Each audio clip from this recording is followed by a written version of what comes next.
In today's video, I'm going to teach you how to automate recurring invoices with Monday.com and QuickBooks. We'll set up a simple, reliable flow where changing a status in Monday.com automatically creates a draft invoice in QuickBooks using an automation tool like Zapier or Make. This approach gives you precise control over when invoices are triggered while keeping your process clean and predictable. Start by preparing your Monday.com board.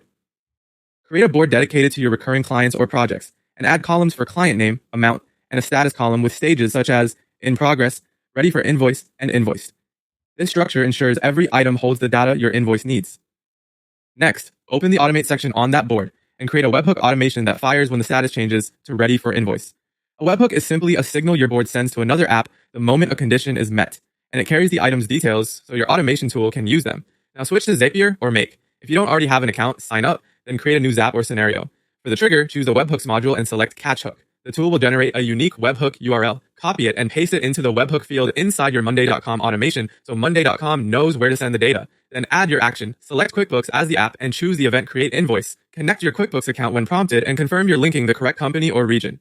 With the connection in place, map your data fields, link client name from your Monday.com item to the customer name field in QuickBooks, amount to the appropriate amount field, and include the product or service if your QuickBooks setup requires it. Make sure your client name matches how the customer exists in QuickBooks to avoid duplicates, and verify that the amount is formatted as a number. Consistent naming and clean data will prevent errors and reduce manual fixes later. Finally, test and activate. Create or update a sample item in Monday.com, set the status to ready for invoice, and run a test to confirm a draft invoice appears in QuickBooks with the correct customer and amount. Once everything looks good, turn the automation on. From here, keep your board updated, change statuses only when the details are final, and enjoy hands-off recurring invoicing that's accurate, timely, and easy to audit.